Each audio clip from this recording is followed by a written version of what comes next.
রমজান মাস আল্লাহ তাআলা এই মাসকে তিনটি ভাগে বিভক্ত করেছে, রহমত, মাগফিরাত ও নাজাত।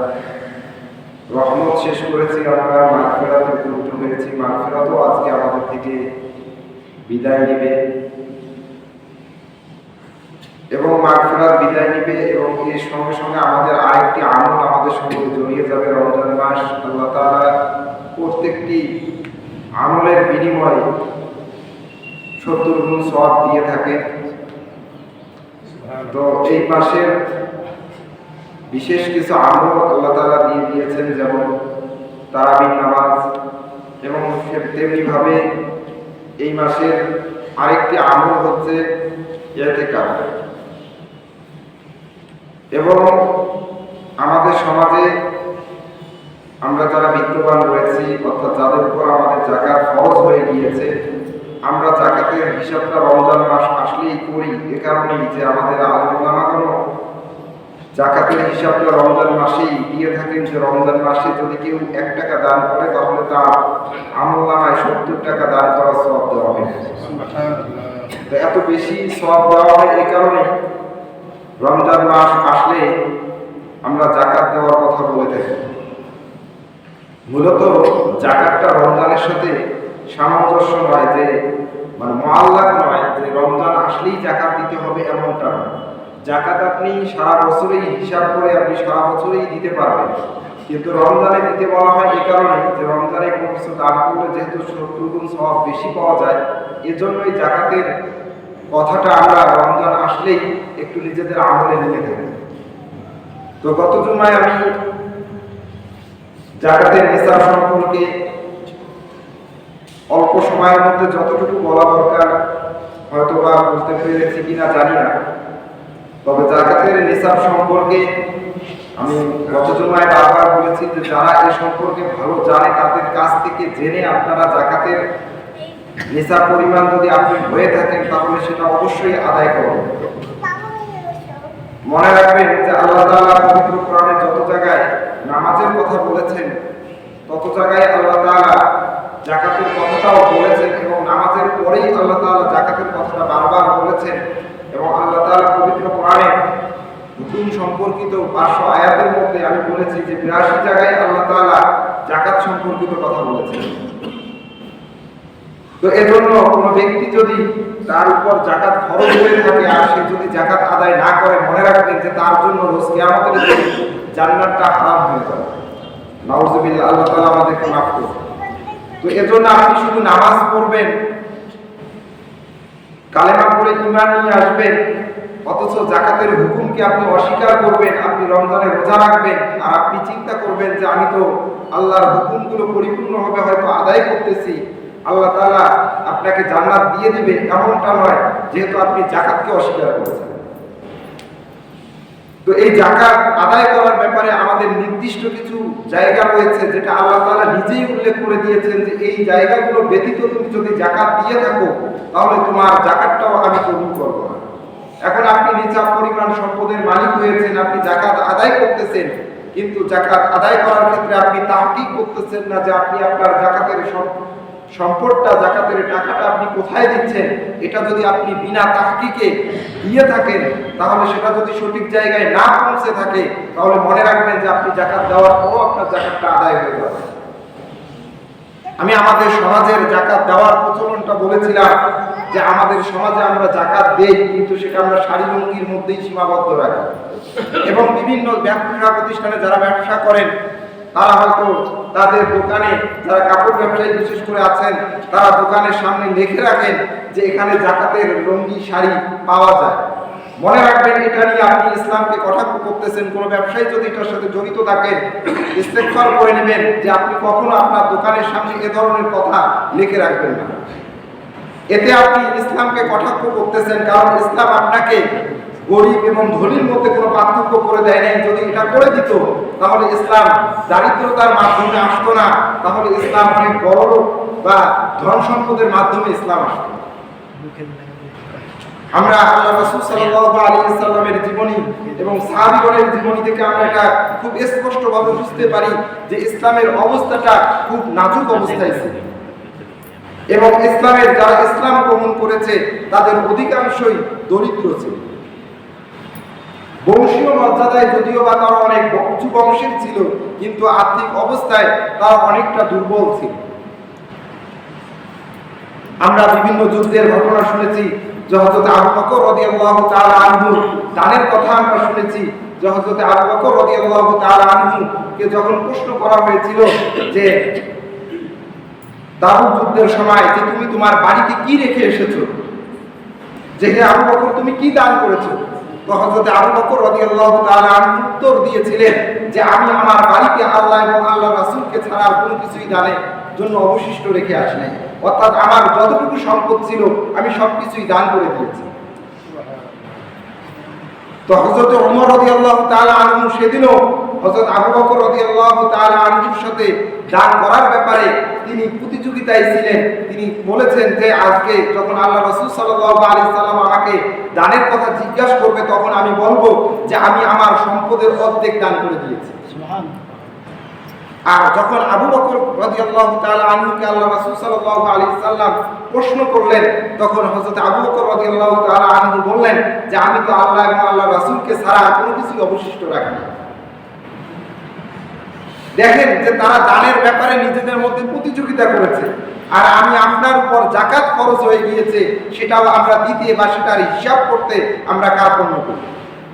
কারণ যদি যাকাতের হিসাবটা আমরা নিসাবের হিসাবটা সঠিকভাবে করি তাহলে আমাদের কাছে মনে হয় যে আমার তো অনেক টাকা যাকাত দিতে হবে, এই ভয়ে আমরা সঠিক হিসাবটা করি।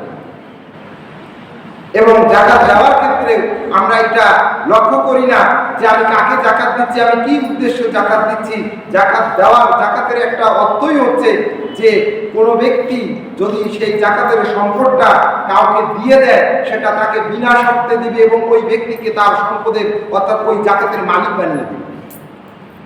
এখন আমরা কাদেরকে যাকাত দেই? আমরা যাকাত দেওয়ার ক্ষেত্রে আল্লাহর যে বিধানগুলো রয়েছে সেটার মধ্যে প্রথম বিধানটা হচ্ছে ইন্নামাস সাদাকাতু লিল ফুকরা ওয়াল মাসাকিন। লিল ফুকরা ওয়াল মাসাকিন, এখানে দুটি শব্দ আল্লাহ তাআলা ব্যবহার করেছে, ফকির এবং মিসকিনের কথা বলা হয়েছে। এখন এই ফকির আর মিসকিন আমরা পার্থক্য করতে পারি না, না করার কারণে আমরা যাকাতটা দেই কিন্তু আমরা এটা পার্থক্য করতে পারি না যে আসলে আল্লাহ তাআলা এখানে ফকির কাকে উদ্দেশ্য করেছেন এবং মিসকিন কাকে উদ্দেশ্য করেছেন। আমরা ফকির বলতে বা মিসকিন বলতেই বুঝি যে আমার বাড়ির পাশে হয়তো একজন গরিব ব্যক্তি রয়েছে, তাকে আমি সম্পদটা যাকাতের টাকাটা দিয়ে দেই, হয়তো ভবিষ্যতে তাকে আমি যদি কোনো কাজের জন্য তাকে ডাকি তাহলে সে আমার কাজে সাড়া দিবে এবং তার কাছ থেকে আমরা কিছু ফায়দা নিতে পারবো। এখন ওই ব্যক্তিও ওই চিন্তায় থাকে যে ওনার কাছ থেকে আমি যাকাতটা নেব, উনি যদি আমাকে কোনো বিপদে আপদে ডাকে আমি সাড়া দেব, বা সারা বছর উনি আমাকে ডেকেছে, ওনার কাজে আমি সাড়া দিয়েছি, এখন যাকাতটা উনি কেন আমাকে দিবেন না?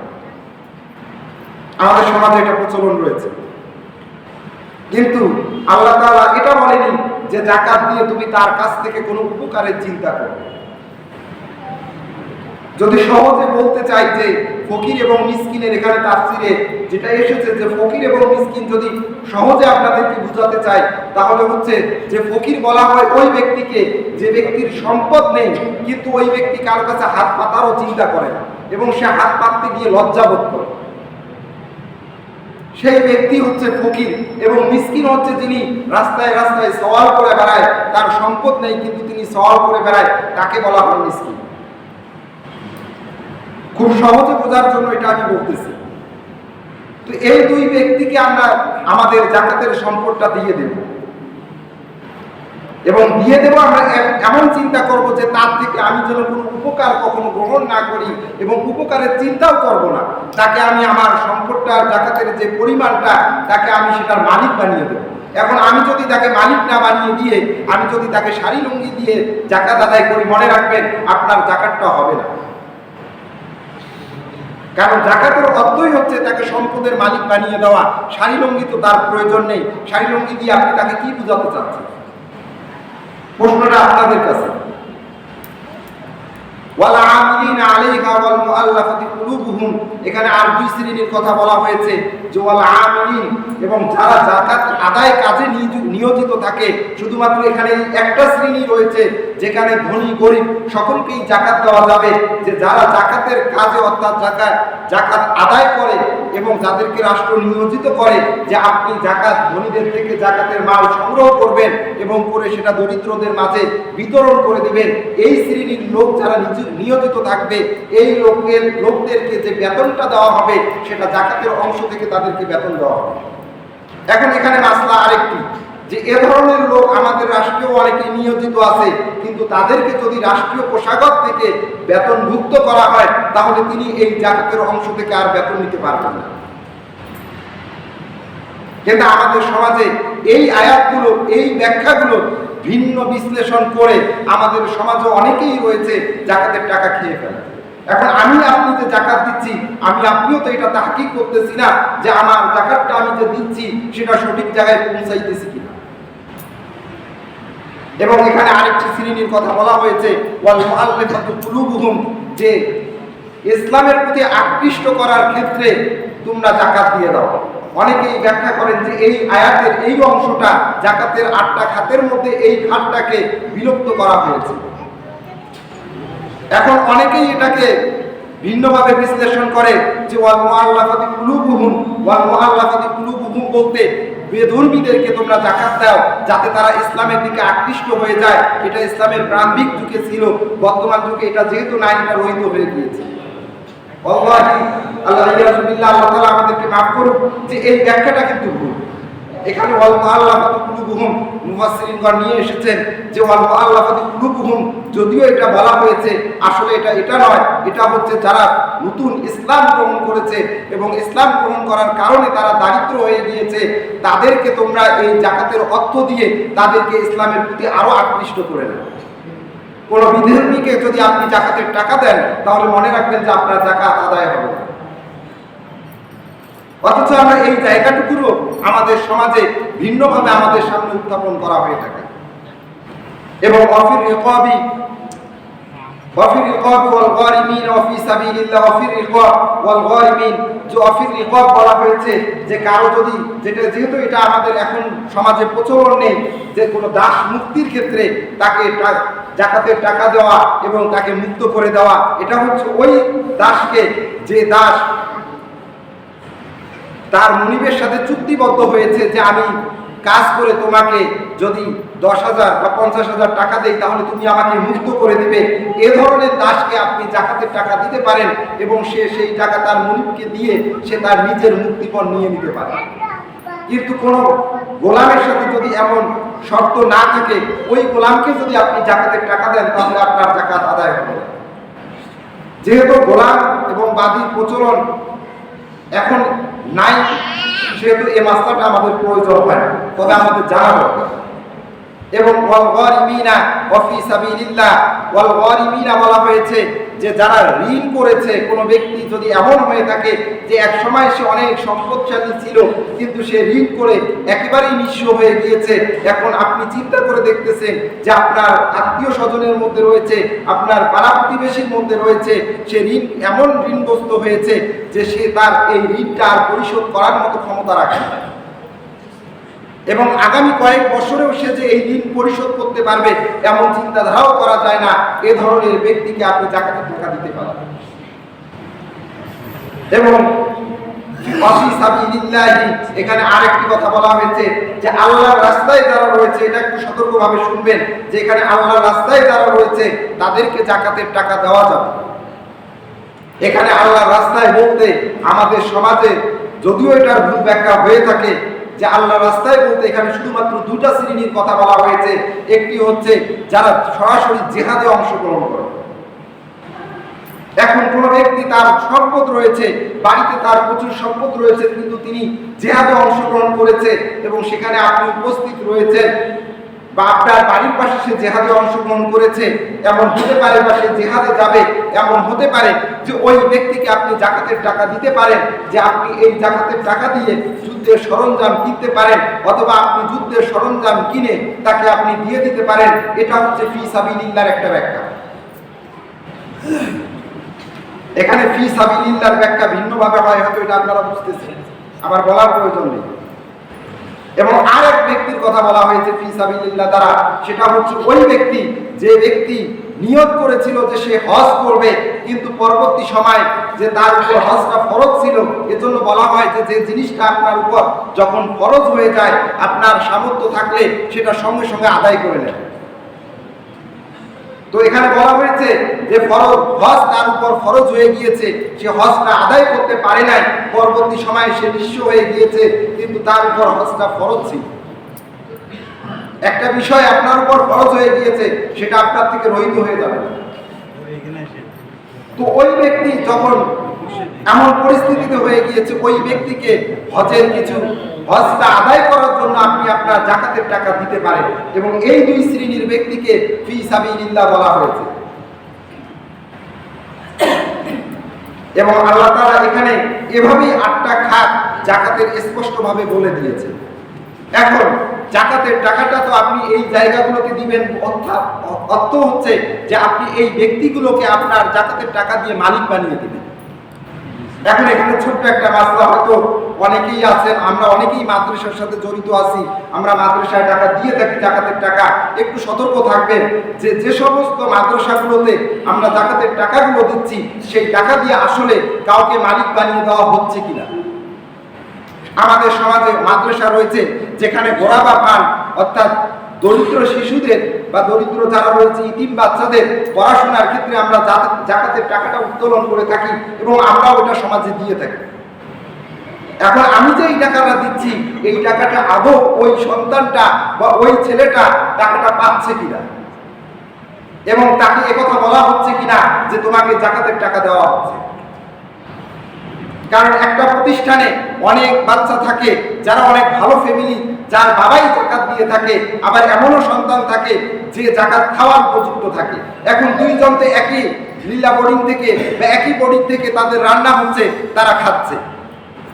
এখন এটার যদি কোনো পার্থক্য না থাকে, তাহলে মনে রাখবেন যে সে হারাম খাচ্ছে।